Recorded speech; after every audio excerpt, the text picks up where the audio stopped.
ತಮಿಳುನಾಡಿನಲ್ಲಿ ಟಿವಿಕೆ ಎಬ್ಬಿಸಿರತಕ್ಕಂತಹ ಸುನಾಮಿಗೆ ದ್ರಾವಿಡ ಪಕ್ಷಗಳು ನೆಲಕಚ್ಚಿ ಹೋಗಿವೆ.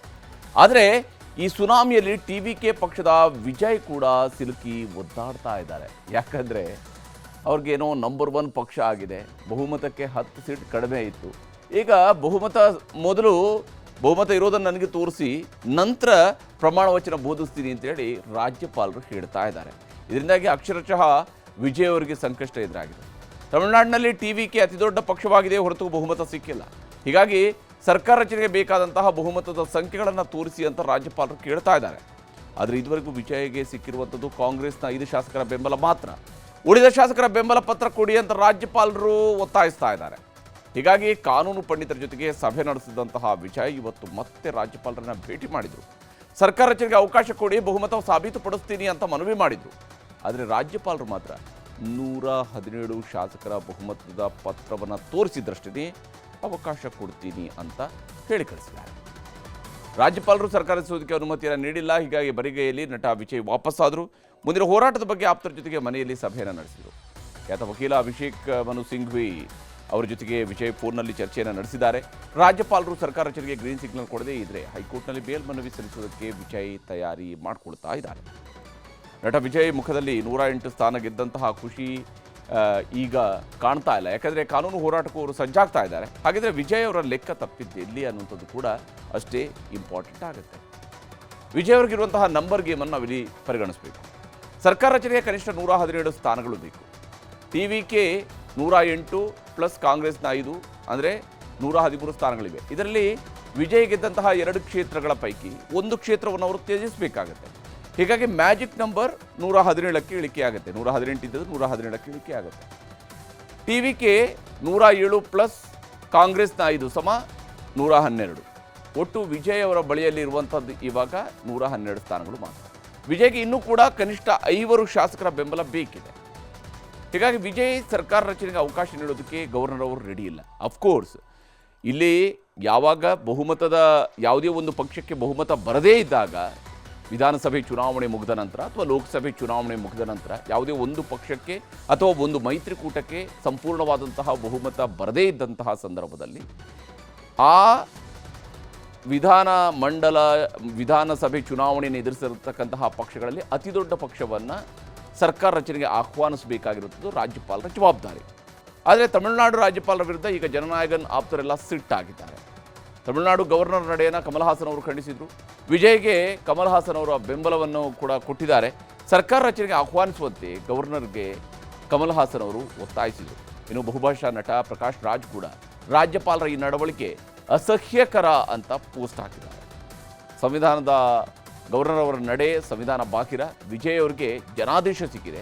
ಸದನದಲ್ಲಿ ಅವರು ಬಹುಮತವನ್ನು ಸಾಬೀತುಪಡಿಸೋದಕ್ಕೆ ಅವಕಾಶ ಇದ್ದೇ ಇರುತ್ತೆ ಅಂತ ಹೇಳಿ ಪ್ರಕಾಶ್ ರಾಜ್ ಕೂಡ ಆಗ್ರಹಿಸಿದ್ದಾರೆ.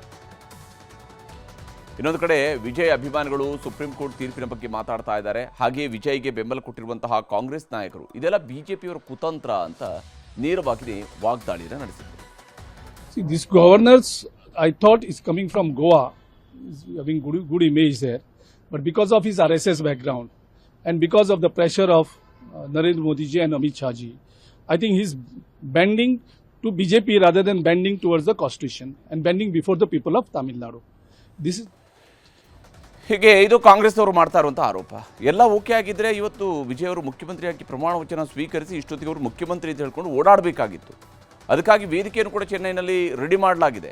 ಆದರೆ ವಿಜಯ್ ಇನ್ನೂ ಕೂಡ ಪ್ರಮಾಣ ವಚನವನ್ನು ಸ್ವೀಕರಿಸಿಲ್ಲ ಅಂತ ಮಹಿಳೆಯೊಬ್ಬರು ಕಾರ್ಯಕ್ರಮದ ಜಾಗಕ್ಕೆ ಬಂದು ಕಣ್ಣೀರು ಹಾಕಿದ್ದಾರೆ.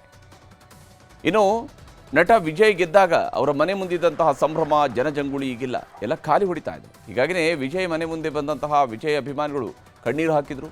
ವಿಜಯ್ ಮನೆ ಗೇಟ್ ಬಂದಿರುವ ದೇವರ ವಿಗ್ರಹಗಳಿಗೆ ಕೈ ಮುಗಿದ್ರು, ಹೂಗಳನ್ನು ಹಾಕಿದರು. ಕೊನೆಗೆ ಮಂಡಿಯೂರಿ ದೇವರೇ ಬೇಗ ವಿಜಯ್ ಅವರನ್ನ ಮುಖ್ಯಮಂತ್ರಿ ಮಾಡಪ್ಪ ಅಂತ ಗೋಳಾಡಿದರು. ಇನ್ನೊಂದು ಕಡೆ ತಮಿಳುನಾಡಿನ ಗವರ್ನರ್ ಕಚೇರಿ ಬಳಿಯಲ್ಲೂ ಕೂಡ ವಿಜಯ್ ಬೆಂಬಲಿಗರು ಪ್ರತಿಭಟನೆಯನ್ನು ನಡೆಸಿದ್ದಾರೆ. ರಾಜ್ಯಪಾಲರಿಗೆ 1994ರಲ್ಲಿ SR ಬೊಮ್ಮಾಯಿ ಅವರ ಪ್ರಕರಣದ ಬಗ್ಗೆ ಸುಪ್ರೀಂ ಕೋರ್ಟ್ ನೀಡಿದಂತಹ ತೀರ್ಪು ಅದು ಗೊತ್ತಿಲ್ವಾ ಅಂತ ವಾಗ್ದಾಳಿ ನಡೆಸಿದ್ದಾರೆ. ஏற்கனவே எஸ்ஆர் பொம்மை வழக்கில் வந்து உச்சநீதிமன்ற தீர்ப்பே என்னன்னு கேட்டிங்கன்னா, ஆளுநர் மாளிகை வந்து பெரும்பான்மை நிரூபிக்கக்கூடிய இடமல்ல, அது சட்டமன்றம் தான், அதுதான் அரசியலமைப்பு சட்டமும் சொல்லுது.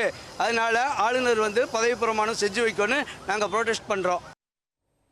ಇನ್ನು ತಮಿಳುನಾಡಿನಲ್ಲಿ ಸರ್ಕಾರ ರಚನೆ ಬಿಕ್ಕಟ್ಟು ನಡೀತಾ ಇದೆ. ಸಾಮಾನ್ಯ ವ್ಯಕ್ತಿಯಿಂದ ಹಿಡಿದು ರಾಜಕಾರಣಿಗಳವರೆಗೆ ಎಲ್ಲರೂ ಕೂಡ ಮಾತನಾಡ್ತಾ ಇರೋದು ಎಸ್.ಆರ್. ಬೊಮ್ಮಾಯಿ ಅವರ ಪ್ರಕರಣದ ಐತಿಹಾಸಿಕ ತೀರ್ಪಿನ ಬಗ್ಗೆ. ಹಾಗಾದರೆ ಏನಿದು ಪ್ರಕರಣ, ಸುಪ್ರೀಂ ಕೋರ್ಟ್ ಕೊಟ್ಟಂತಹ ತೀರ್ಪಿನ ಸಾರಾಂಶಗಳು ಏನೇನು ಆಗಿತ್ತು ಅನ್ನೋದನ್ನು ಕೂಡ ನಾವು ಗಮನಿಸಬೇಕು. ಎಸ್.ಆರ್. ಬೊಮ್ಮಾಯಿ ನೇತೃತ್ವದ ಜನತಾ ಪಕ್ಷ 1988ರಲ್ಲಿ ಬಹುಮತದ ಸರ್ಕಾರವನ್ನು ನಡೆಸ್ತಾ ಇತ್ತು. ಆದರೆ ಸೆಪ್ಟೆಂಬರ್ 1988ರಲ್ಲಿ ಇಲ್ಲಿ ಲೋಕದಳ ಮತ್ತು ಜನತಾ ಪಕ್ಷ ಎರಡೂ ಜನತಾದಳದ ಹೆಸರಲ್ಲಿ ವಿಲೀನ ಆದವು.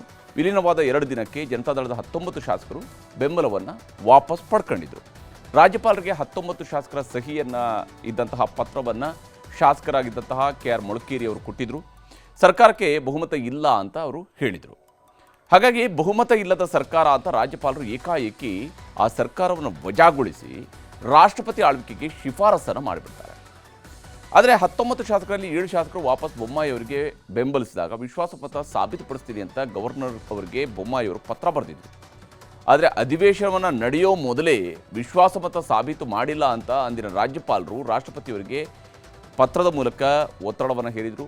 ರಾಜ್ಯಪಾಲರ 2ನೇ ಪತ್ರ ತಲುಪಿದ ದಿನವೇ ಸಂವಿಧಾನದ 356ನೇ ವಿಧಿ ಅಡಿಯಲ್ಲಿ ರಾಷ್ಟ್ರಪತಿ ಆಳ್ವಿಕೆಯನ್ನು ಅವತ್ತು ಕರ್ನಾಟಕದಲ್ಲಿ ಜಾರಿಗೊಳಿಸಲಾಗುತ್ತೆ.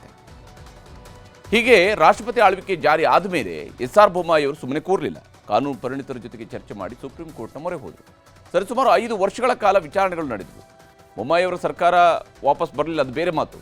ಆಮೇಲೆ 1994ರಲ್ಲಿ ಸುಪ್ರೀಂ ಕೋರ್ಟ್ನ ಸಾಂವಿಧಾನಿಕ ಪೀಠ ಇಡೀ ದೇಶದ ರಾಜಕಾರಣಕ್ಕೆ ಅನ್ವಯ ಆಗುವಂತೆ ಒಂದು ತೀರ್ಪನ್ನು ನೀಡಿತು. ಸಂವಿಧಾನದ 356ನೇ ವಿಧಿ 1ನೇ ಪರಿಚ್ಛೇದ ಅನ್ನುವಂಥದ್ದು ರಾಷ್ಟ್ರಪತಿಯವರ ಪರಮೋಚ್ಚ ಹಕ್ಕು ಅನ್ನುವಂಥದ್ದನ್ನು ಇದರಲ್ಲಿ ಹೇಳಲಾಗಿದೆ. 356ನೇ ವಿಧಿ ಅಡಿಯಲ್ಲಿ ರಾಷ್ಟ್ರಪತಿಗಳು ಮಾಡದಂತಹ ಆದೇಶವನ್ನು ಪ್ರಶ್ನಿಸೋದಕ್ಕೆ ನ್ಯಾಯಾಲಯಕ್ಕೂ ಕೂಡ ಅಧಿಕಾರ ಇಲ್ಲ. ಆದರೆ ರಾಷ್ಟ್ರಪತಿಗಳು ಮಾಡುವ ಆದೇಶದಲ್ಲಿರುವ ತಪ್ಪುಗಳನ್ನು ಸುಪ್ರೀಂ ಕೋರ್ಟ್ ಪರಿಶೀಲನೆ ಮಾಡಬಹುದು ಅನ್ನುವುದನ್ನು ಇದರಲ್ಲಿ ಹೇಳಲಾಗಿದೆ.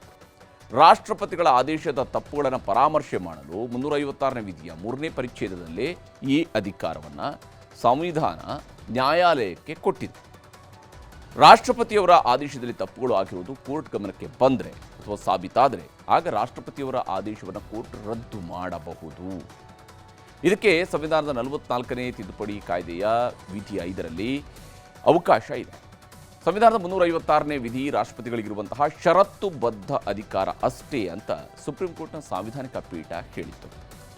ಇಲ್ಲಿ ಬಹಳ ಮುಖ್ಯವಾಗಿ ರಾಷ್ಟ್ರಪತಿಯವರ ಪ್ರಮೋಚ್ಚ ಹಕ್ಕನ್ನು ಕೂಡ ಪರಿಶೀಲಿಸುವ ಹಕ್ಕು ಸುಪ್ರೀಂ ಕೋರ್ಟ್ಗೆ ಇದೆ ಅಂತ ಆದೇಶವನ್ನು ಬರೆದಿದೆ. ಜೊತೆಗೆ ದೇಶದ ಎಲ್ಲ ರಾಜ್ಯ ಸರ್ಕಾರಗಳಿಗೂ ಕೂಡ ಅನ್ವಯ ಆಗುವಂತೆ ಎಸ್.ಆರ್. ಬೊಮ್ಮಾಯಿ ಅರ್ಜಿ ಉಲ್ಲೇಖಿಸಿ ಸುಪ್ರೀಂ ಕೋರ್ಟ್ ಹೊಸ ಮಾರ್ಗಸೂಚಿಯನ್ನು ಹೊರಡಿಸಿತು. ಆದರೆ ಬಹಳ ಮುಖ್ಯವಾಗಿರುವಂಥದ್ದು, ಅಂದರೆ ಎಲ್ಲ ಸಂದರ್ಭಗಳಲ್ಲೂ ಕೂಡ ಬರುವಂಥ ಒಂದು ಪ್ರಶ್ನೆ ಏನು ಅಂತ ಹೇಳಿದರೆ, ಬಹುಮತವನ್ನು ಇಲ್ಲಿ ಸಾಬೀತುಪಡಿಸಬೇಕು.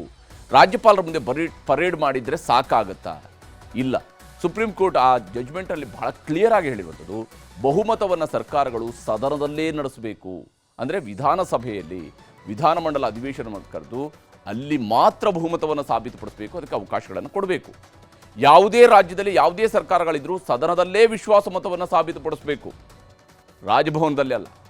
ಸರ್ಕಾರಗಳಲ್ಲಿ ಸಮಸ್ಯೆಗಳಿದ್ದರೆ ಏಕಾಏಕಿ ಆಡಳಿತವನ್ನು ಸರ್ಕಾರ ತೆಗೆಯದೇನೆ ಉತ್ತರಿಸುವುದಕ್ಕೆ ಕನಿಷ್ಠ 1 ವಾರ ಸಮಯವನ್ನು ರಾಜ್ಯಪಾಲರು ಕೊಡಬೇಕು.